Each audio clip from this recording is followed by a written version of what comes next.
Assalamualaikum warahmatullahi wabarakatuh.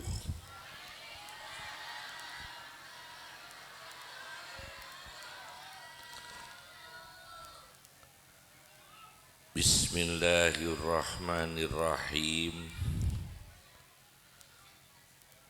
Alhamdulillahi rabbil alamin. Wassalatu wassalam ala sayyidina wa syafi'ina wa tibbi qulubina wa uswatina Muhammad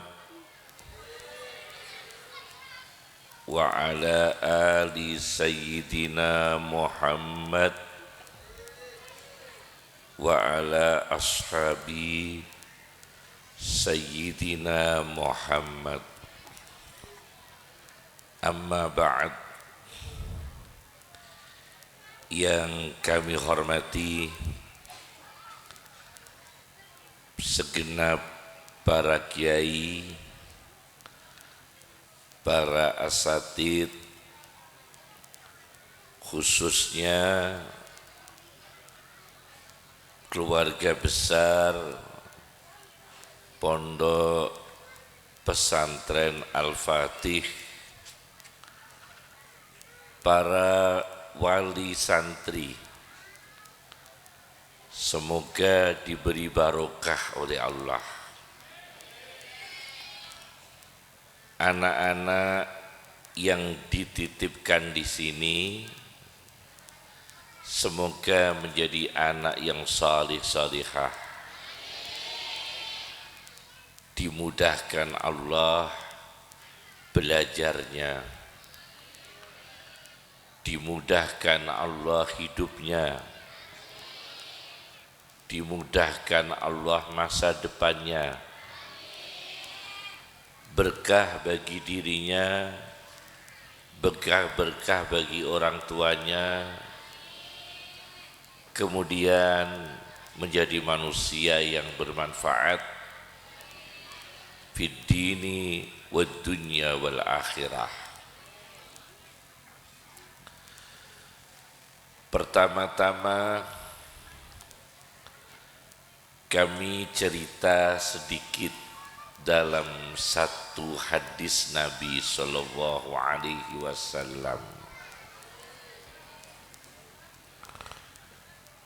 Ada seorang namanya Abu Dzarrin Al-Ghifari. Siapa?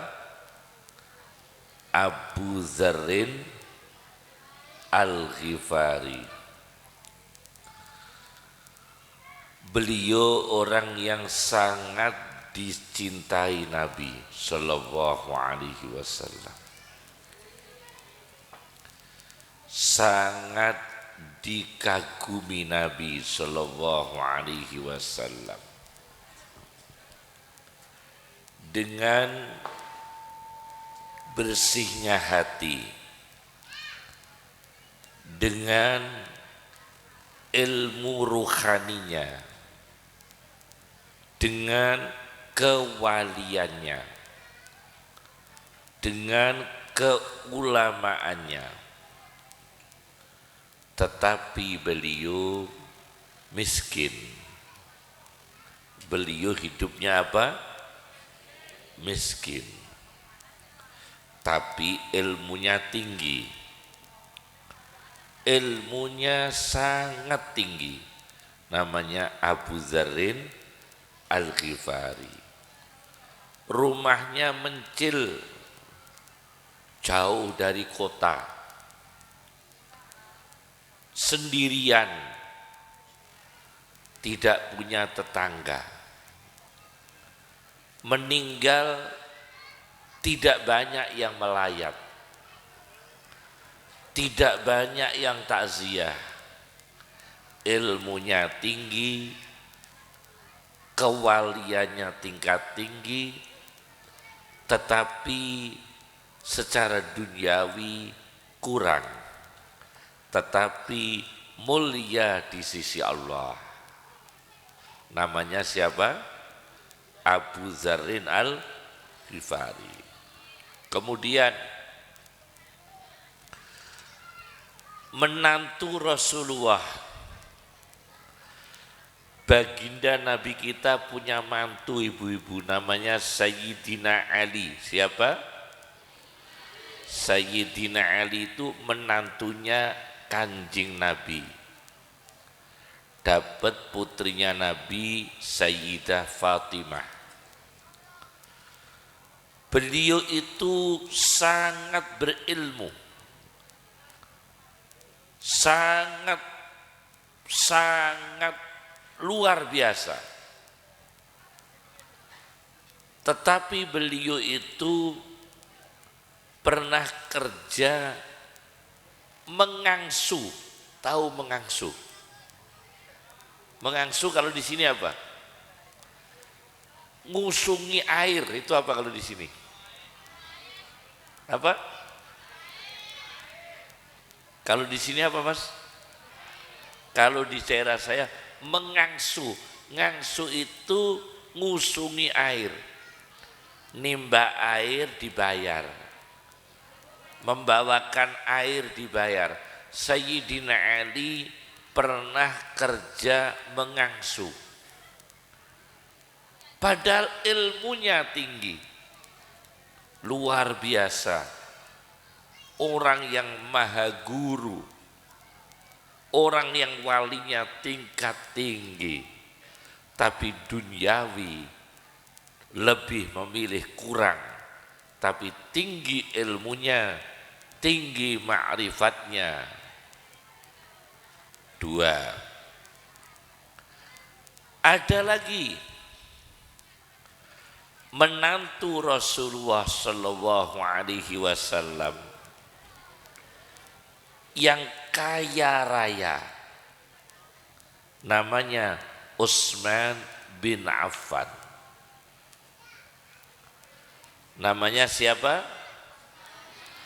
Utsman bin Affan itu menantunya Rasulullah yang kaya raya, berilmu tinggi, sampai beliau wafat dibunuh masih membawa Al-Quran.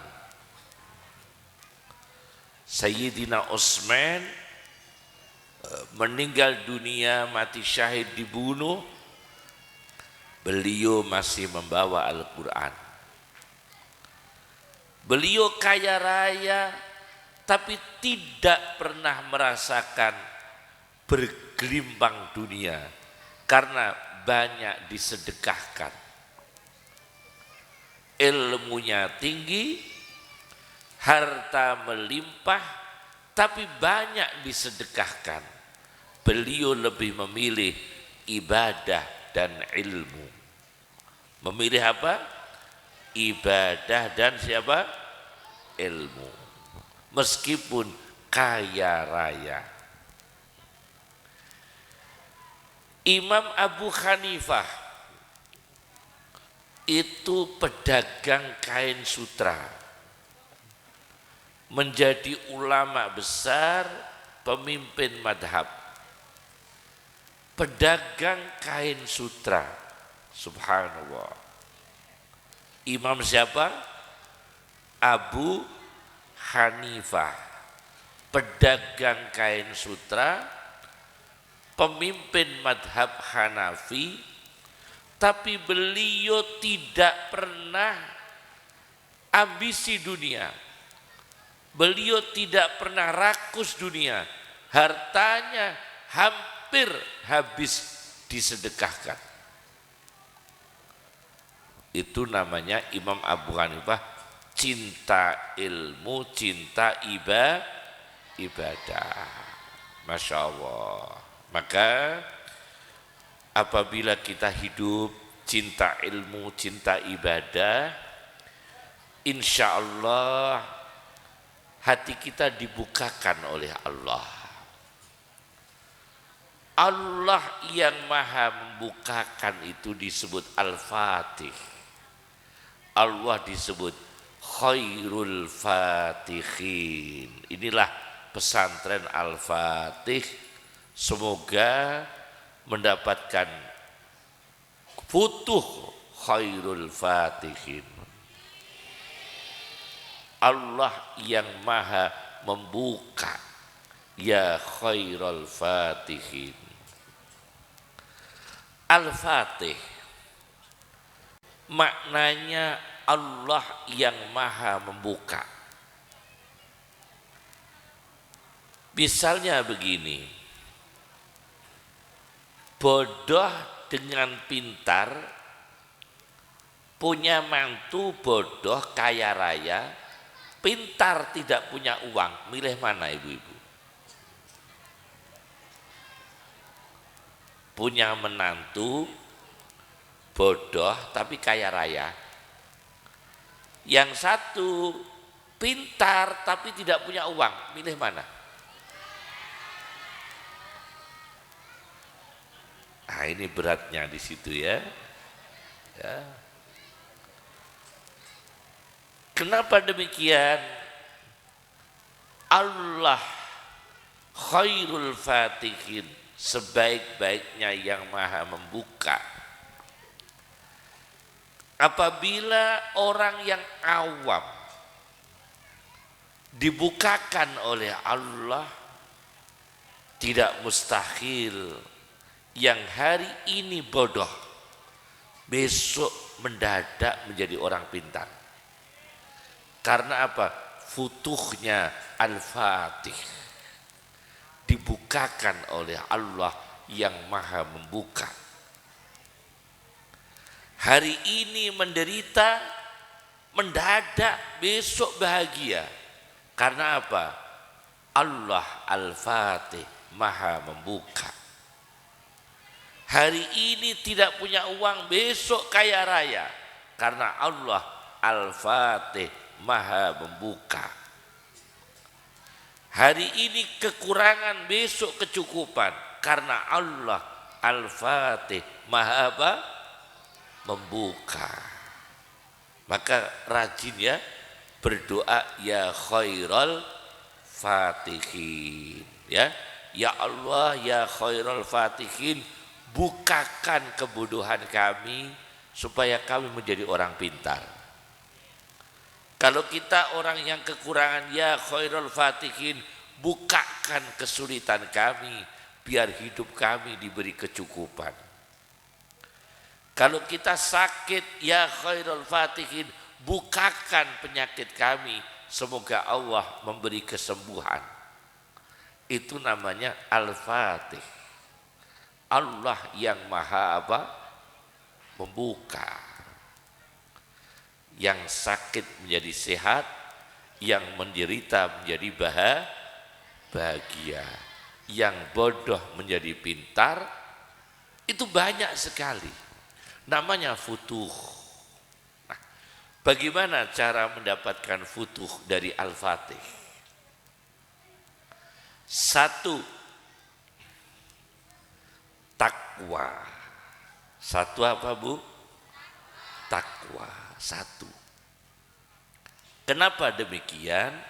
Karena Al-Quran bicara wattaqullah wa yu'allimukumullah.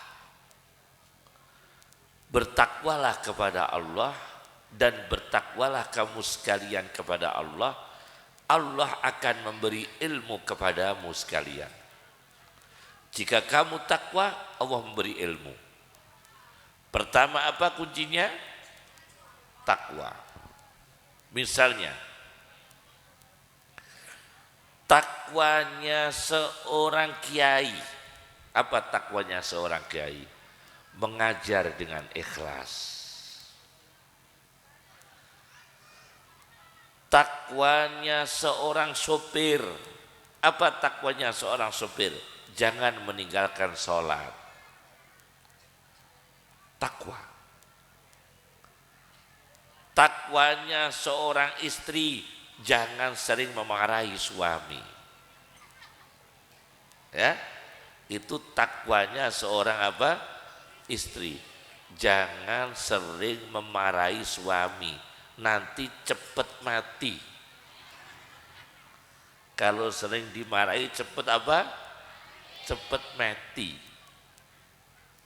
Takwanya seorang suami melindungi istri. Jangan memukul istri. Itu takwanya seorang suami.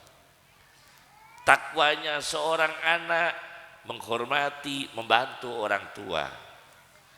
Takwanya orang tua mendidik, mengasuh anak. Pokoknya takwa itu ada saja. Tergantung apa yang akan dilakukan dan apa yang sekarang ini dia sebagai profesinya. Bertakwalah kepada Allah, Allah akan memberi ilmu kepadamu. Ada orang ibu-ibu, dulu itu ada orang tidak berilmu sama sekali, ngajinya itu tidak pinter. Saya baca di kitab Syadaratud Dahab fi akhbari man dahab. Itu ada orang yang tidak pernah ngaji, yang tidak pinter-pinter padahal mondoknya sudah lama. Mondoknya lama, tidak pinter-pinter, Masya Allah. Akhirnya dia berjumpa dengan baginda Nabi. Berjumpa dengan baginda Nabi, entah lewat mimpi atau bagaimana, pokoknya ketemu dengan Rasulullah dengan izin Allah. Begitu bertemu, mulutnya disuruh dibuka, buka mulutmu. Kemudian diludahi oleh Nabi. Mulutnya itu diludahi oleh Nabi. Tapi dia takwa. Selama di pondok dia rajin ibadah, selama di pondok rajin jamaah, selama di pondok menghormati kiainya, selama di pondok takdim kepada masyayikhnya. Diludahi oleh Nabi, paginya langsung menjadi orang alim. Itu ada di kitab Syadaratud Dahab fi ahbari man dahab. Jadi ada jalur ilmu melalui takwa, bukan melalui kecerdasan.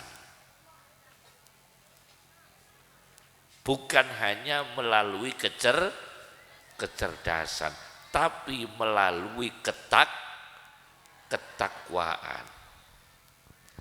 Termasuk bapak-bapak dan ibu-ibu, kalau memondokkan anak, cari rezeki yang bersih ya. Karena kasihan anak yang mondok, kalau nanti bekalnya sangu, tahu sangu? Sangu di pondok, sangu di madrasah, uangnya tidak halal, nanti tidak futuh. Ilmunya tidak dibuka oleh Allah. Karena apa? Tidak takwa. Kenapa tidak takwa? Pekerjaannya haram. Ya, ingat-ingat ya itu. Satu, dengan ketakwaan. Yang kedua, dengan berdoa sepertiga malam yang terakhir. Ini mendapatkan futuhul fatih. Dibukakan oleh Allah yang maha membuka. Berdoa jam berapa Bu?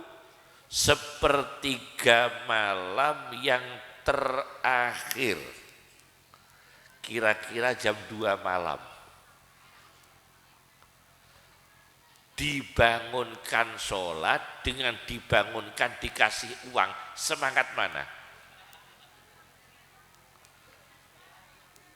Dibangunkan untuk sholat, dengan dibangunkan dikasih uang, semangat mana? Semangat uang. Ya kan? Nah. Yang kedua, mendapatkan futuhul fatih, dibukanya Allah, dari Allah yang maha membuka, itu dengan berdoa sepertiga malam yang terakhir, namanya as-sulusul akhir. Saya pernah syuting di Antv, syuting ceramah pengajian di Antv sampai 9 episode. Saya didatangi oleh seseorang yang pinter, rombongan menemui kami, cerita kalau orang Yahudi ketika riset ilmiah, riset teknologi, itu waktunya sepertiga malam terakhir. Karena dia dengar nabinya orang Islam, yang namanya Muhammad Rasulullah Sallallahu Alaihi Wasallam yang terakhir mengatakan bahwa doa terkabulkan itu sepertiga malam yang terakhir. Maka orang Yahudi itu kalau mengerjakan riset teknologinya itu sepertiga malam yang terakhir.